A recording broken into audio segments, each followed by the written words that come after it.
അങ്ങനെ നമ്മുടെ പൗലോസേട്ടൻ വീണ്ടും മീനിൻ്റെ നല്ലൊരു കഷ്ണം തലഭാഗവും നല്ലൊരു കഷ്ണം വാലിൻ്റെ ഭാഗവും കളയണ സമയത്ത് നമ്മുടെ അലീനയ്ക്ക് വീണ്ടും സങ്കടം സഹിക്കാൻ പറ്റുന്നില്ല. അയാൾ വേഗം വേസ്റ്റൊക്കെ എടുത്തിട്ട് നമ്മുടെ പണിക്കാരത്തിൻ്റെ ബാഗിലേക്ക് ഇട്ട് കൊടുക്കുന്നുണ്ട്. കുറേ കടുകും മുളകും ഉപ്പൊക്കെ ഇട്ട് കൊടുക്കുന്നുണ്ട്. ഇതൊക്കെ കാണുന്ന സമയത്ത് നമ്മുടെ അലീനയ്ക്ക് സഹിക്കുന്നില്ല. അലീന വീണ്ടും നമ്മുടെ പൗലോസിനോട് പ്രതികരിക്കുന്നുണ്ട്.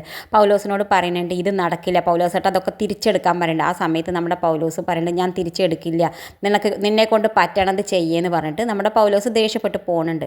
പൗലോസ് നേരെ ചെല്ലണതോ നമ്മുടെ സ്റ്റാൻലിയുടെ അടുത്തേക്കാണ്. സ്റ്റാൻലിയോട് പോയിട്ട് വീണ്ടും നമ്മൾ അലീനയോട് കുറിച്ച് കുറ്റങ്ങളൊക്കെ പറയുന്നുണ്ട്. നമ്മുടെ സ്റ്റാൻലി വീണ്ടും താഴേക്ക് വരുന്നുണ്ട് അലീനോട് പ്രതികരിക്കാൻ വേണ്ടിയിട്ട്. ആ സമയത്ത് നമ്മുടെ അപ്പച്ചനാണെങ്കിൽ ചോദിക്കുന്നുണ്ട് പൗലോസിനോട് നിനക്ക് ഇവള് പറഞ്ഞത് അനുസരിക്കാൻ പറ്റുമോ പറ്റില്ലേ എന്ന് പറയുന്നത്. ആ സമയത്ത് നമ്മുടെ പൗലോസ് പറയുന്നുണ്ട് കേണൽ സാർ പറയട്ടെ, ഞാൻ ഇനി ഇവിടെ ജോലിക്ക് നിൽക്കണോ വേണ്ടേന്ന് പറയട്ടെ എന്ന് പറയുന്നത്. ആ സമയത്ത് നമ്മുടെ അലീന പറയുന്നുണ്ട് കേണൽ സാറിൻ്റെ മകളാണ് ഞാൻ പറയണത് പറയുന്നത്. ആ സമയത്ത് സ്റ്റാൻലി പറയുന്നുണ്ട് അലീന ഇവിടെയുള്ള ജോലിക്കാരൊക്കെ അനുസരണശീലമുള്ളവരാണ്, അവരോട് പോയിട്ട് നീ കിച്ചണിൽ പോയിട്ട് വെറുതെ വഴക്കൂടാൻ നിൽക്കണ്ടെന്ന് പറയുന്നുണ്ട്. പിന്നെ നമ്മുടെ സ്റ്റാൻലി പറയുന്നുണ്ട് ഞാൻ ഇവിടുത്തെ മേശയിൽ ധാരാളം വിഭവങ്ങളുള്ള ഊണുമേശയിൽ ഇരുന്ന് കഴിച്ച് ശീലമായതാണ്. ഞാനിവിടെ എത്രമാത്രം അവർ ഉപയോഗിക്കണോ എത്രമാത്രം അവർ വേസ്റ്റ് ആക്കണോ എന്ന് നോക്കിയിട്ട് തല പുകയ്ക്കാൻ പോകാറില്ല. അതുകൊണ്ട് നീ ഇവരുടെ കാര്യത്തിൽ ഇടപെടാൻ പോകണ്ടെന്ന് പറയുന്നുണ്ട്. ആ സമയത്ത് നമ്മുടെ അലീനയ്ക്കാണെങ്കിൽ വല്ലാത്ത വിഷമം വന്നിട്ട് പറയുന്നുണ്ട് പപ്പ ഇവിടെ വലിയ വിലപിടിപ്പുള്ള ഡൈനിങ് ടേബിളിൽ വലിയ വിലപിടിപ്പുള്ള ഭക്ഷണങ്ങളൊക്കെ കഴിക്കുന്ന സമയത്ത് കുറേ അത് കളയുന്നുണ്ടായിരുന്ന സമയത്ത് ഞാൻ അവിടെ കിഴക്കൂട്ടത്തിൽ ഒരു ഓർഫനേജിൽ